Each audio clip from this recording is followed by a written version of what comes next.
আমরা এখন কথা বলবো আমাদের সেই প্রিয় ছাত্র শহীদ ওয়াসিমকে নিয়ে। তোমরা সবাই তাকে চিনো তো?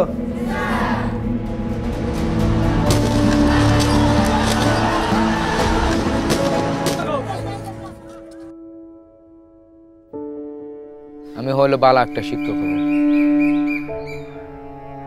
শিক্ষকতাটা আমার পছন্দ হয়, এই কথা বলতো সবসময়। তো ওর একটা ইচ্ছা ছিল যে দেশ দেখবো। ও মিথ্যে কথা বলতে পারতো না, মিথ্যে কথা কারো কথা পছন্দ করতো না, মিথ্যে কথা বলতো না। আমার চাইলে আমার এখনো মনে করি চট্টগ্রামে আছে। ফেসবুকে স্ট্যাটাস দিছিল যে সাধারণ শিক্ষার্থীদের পাশে আমার পানির সংগঠন, আমি এই পরিচয়ে শহীদ হব, এরকম বলে 16 ঘন্টা পরেই শহীদ হয়ে গেছে। 17 তারিখ ভোর 6টার দিকে এখানে রাস্তা দিয়ে লাশবাহী গাড়ি ঢুকতেছিল।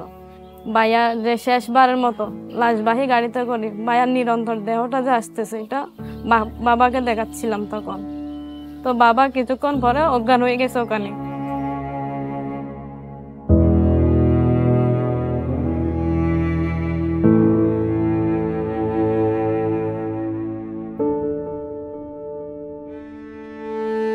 মৃত্যুর স্বাদ সবারই বহন করতে হবে। ছেলেকে কুরবানি দিয়েছি, ছেলে কুরবানি হয়েছে দেশের স্বার্থে। আমার ছেলে এইভাবে যে চলে যাবে আমরা কখনো ভাবতে পারি। মিরাজ তো আমার ছেলে না, আমার বন্ধু ছিল। ও বুঝতো যে এখন বাবার পকেটে পয়সা নাই, ও বুঝতে পারতো একটি বাবার কাঁধে ছেলের লাশ যেই বাবাই বহন করছে সেই জানে। আমার দেখতে দেখতে বৈশা রয়েছি তাজা, কিন্তু আমার ভিতরটা ঘুম যেরকম একটা কাঠের নষ্ট করে প্রতিটা মুহূর্তে আমার ভিতরটা এইভাবে টুকরা টুকরা।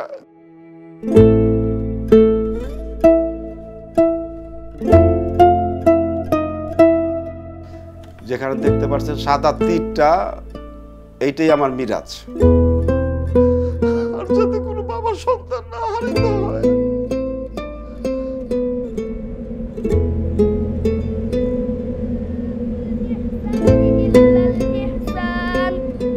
فبأي آلاء ربكما تكذبان 18 পারা পর্যন্ত পড়ছে, মানে আর 3 মাস বাকি আছে। 3 মাস পরে মানে হাফেজা লাইনে চলে যাবে আর কি। এমনকি যেদিন গুলি লাগে সেদিনকা মহরমে রোজা ছিল, তো মূলত রোজা অবস্থায় আর কি গুলিটা লাগে ওর পেটে। ও একটা বাসায় থাকতো, যেই কয় টাকা পাইতো এটা দিয়ে মানে আমার আব্বা আমার ওষুধ ভরি চলাইতো, আর আমরা যেটা ইনকাম করতাম এটা দিয়ে সংসার চালাইতাম। খুব ইচ্ছে ছিল মানে বাবা মারে নিয়ে হজ করতে যাইবে, এটা খুব ইচ্ছে ছিল।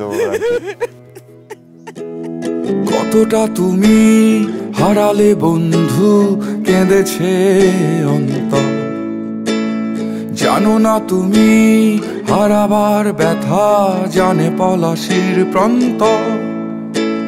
হারিয়ে গেছে যেখানে মায়ের সোনার নলুকখানি, গোলা ভরা ক্ষেতের ফসল সাজানো ফুলদানি।